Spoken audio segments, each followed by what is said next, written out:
Hello everyone and welcome back to hello Adhyapak. I hope आप सब लोग बहुत अच्छे होंगे। आज मैं आपके लिए लेकर आया हूँ क्लास फोर्थ का PT2 पीरियोडिक टेस्ट 2 का सैम्पल पेपर है ये EVS का। तो बिना कोई टाइम वेस्ट किए आइए स्टार्ट करते हैं पेपर। टोटल मार्क्स होंगे इसके 30। तीन सेक्शंस होंगे इसमें। ऑब्जर्विंग और रिपोर्टिंग में, ऑब्जर्वेशन एंड रिपोर्टिंग में 10 मार्क्स, आइडेंटिफिकेशन क्लासिफिकेशन 10 मार्क्स और डिस्कवरी ऑफ फैक्ट्स 10 मार्क्स।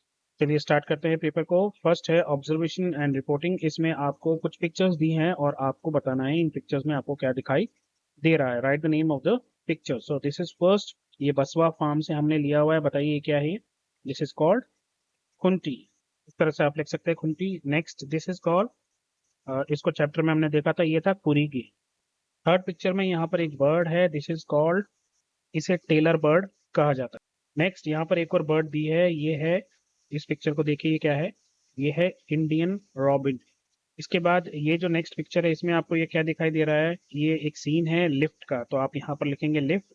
और ये क्या है, यहाँ पर आपको एक वुड का ये लॉग दिखाई दे रहे हैं, ये बहुत सारे ये जल रहे हैं। This is actually it is called मेजी, इसको मेजी बोलते हैं। इसके बाद यहाँ पर एक पिक्चर है, यहाँ कुछ लोग आपको डांस करते हुए दिखाई दे रहे होंगे। ये कौन सा डांस कर रहे हैं और कौन सा फेस्टिवल है ये, दिस इज कॉल्ड बिहू। और ये जो है इस पिक्चर में आपको क्या दिखाई दे रहा है, ये तो मार्केट का सीन दिखाई दे रहा है, दिस इज कॉल्ड सब्जी मंडी। इस तरह से आप इनको लिख सकते हैं। आगे बढ़ते हैं।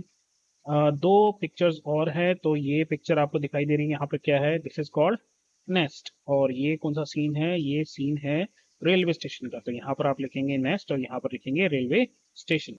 के बाद हम चलेंगे सेकंड में, आइडेंटिफिकेशन एंड क्लासिफिकेशन में। यहाँ पर आपको 10 मार्क्स के कुछ क्वेश्चंस मिलेंगे, जिनमें से पहला क्वेश्चन है, why did Nandita have to bring her mother from village to Mumbai. Nandita जो है गांव से अपनी मम्मी को मुंबई क्यों लाई थी। तो हमें पता है कि गांव में जो है ज्यादा अच्छे बड़े हॉस्पिटल्स नहीं थे और उसकी मम्मी बीमार थी, तो वो अपनी मम्मी को ठीक करवाने के लिए मुंबई लेकर आई थी। तो आप लिख सकते हैं, Nandita brought her mother to Mumbai for medical treatment. Second is, what are three sources of water. बहुत आसान क्वेश्चन है, कोई भी ऐसी तीन सोर्सेज आपको बताने हैं वाटर के, जैसे कि पॉन्ड हो गया, लेक हो गया, रिवर हो गया, ओशन हो गया, हैंड पंप हो गया, अंडरग्राउंड वाटर हो गया ना, स्ट्रीम हो गया, ऐसे बहुत सारे हैं, आपको कोई भी तीन यहाँ पर लिखने हैं। तो यहाँ पर आप लिख सकते हैं, the three sources of water are rivers, lakes and ground water. Third question is, write the full form of ORS। ORS क्या होता है, वो जो हम डिहाइड्रेशन के वक्त घोलकर, चीनी घोलकर और शुगर और नमक के साथ पानी पीते हैं घोलकर, या फिर मार्केट में जो बना हुआ ORS का पैक होता है उसको पीते हैं, तो उसकी फुल फॉर्म हमें यहाँ पर लिखनी है। तो ORS stands for oral rehydration solution, इस तरह से। और इसी का सेकंड पार्ट है, Mumbai is the capital of this state. Mumbai जो है किस स्टेट की कैपिटल है, Mumbai is the capital of Maharashtra, इस तरह से। उसके बाद फोर्थ क्वेश्चन है, what is langar, write to other occasions when you eat together with your friends और फैमिली। तो लंगर क्या होता है, हमें पता है कि सिख धर्म में जो गुरुद्वारे में फ्री में जो लोगों को खाना मिलता है, उसको हम लंगर कहते हैं। इसके अलावा हमें दो ऐसे ओकेजन्स बताने हैं जब आप अपने दोस्तों के या फैमिली के साथ खाना एक साथ खाते हो मिलकर बैठकर। तो ऐसी बहुत सारी कंडीशंस हैं जहाँ पर आप खाते हैं, जैसे कोई फेस्टिवल्स हो गया, जैसे दिवाली है, होली है, ईद है, गुरु पर्व है, या फिर इसके अलावा बर्थडे पार्टीज हैं। इवन अगर आपके स्कूल में कम्युनिटी लंच का प्रोग्राम है, तो आप अपने फ्रेंड्स के साथ बैठकर उसको खाते हैं ना, खाने को। तो यहाँ पर आप इस तरीके से ये आंसर लिख सकते हैं। तो इसका आंसर आप लिख सकते हैं, langar is a free community meal served in gurdwaras to everyone. और वहां पर ये पूछते नहीं है आप कौन से धर्म के हो या किस धर्म के हो, आप सिख ही हो तो आपको खाना मिलेगा, ऐसा नहीं है। वहाँ कोई भी किसी भी धर्म का इंसान जाकर खाना खा सकता है। Other occasions are birthday celebration, festivals like Eid और दिवाली, या फिर आप यहाँ पर कम्युनिटी लंच इन स्कूल भी लिख सकते हैं। फिफ्थ क्वेश्चन है, classify the plants and vegetables into four parts. Okay, यहाँ पर आपको कुछ दे रखे हैं, जैसे carrot, sugar cane, potato, beetroot, cauliflower, spinach, broccoli and coriander. तो आपको बताना है इनमें से रूट कौन सा है, स्टेम कौन सा है, लीफ कौन सा है और फ्लावर कौन सा है। जैसे फॉर एग्जांपल कैरेट जो है वो रूट है, राइट, और शुगर केन जो है वो स्टेम है। तो इस तरीके से आपको ये सब यहाँ पर मैं आपको करके दिखाता हूँ। तो यहाँ पर हमने लिख दिया है, रूट जो है वो कैरेट और बीट रूट है। कैरेट और बीट रूट तो रूट्स हैं, स्टेम में कौन कौन सा है? शुगर केन है और पोटैटो, ये दोनों स्टेम्स होती हैं प्लांट की। स्पिनच और कोरिएंडर, पालक और धनिया, ये लीफ होती हैं। और कॉलीफ्लावर और ब्रोकली, ये हमारे जो है फ्लावर्स होते हैं। तो अब हम चलते हैं लास्ट पोर्शन की तरफ, डिस्कवरी ऑफ फैक्ट्स। ये भी 10 मार्क्स का होगा। पहला है write to diseases which is causing by drinking dirty water. तो हमें दो ऐसी बीमारियों के नाम लिखने हैं जो गंदा पानी पीने से होती है। तो कॉलरा और टाइफाइड जो है, ऐसी दो बीमारियां हैं जो आपको गंदा पानी पीने से हो सकती है, इसलिए हमें गंदे पानी से बचना चाहिए। ये है स्पेलिंग्स कॉलरा और टाइफाइड की, तो ये आप यहाँ पर लिख सकते हैं।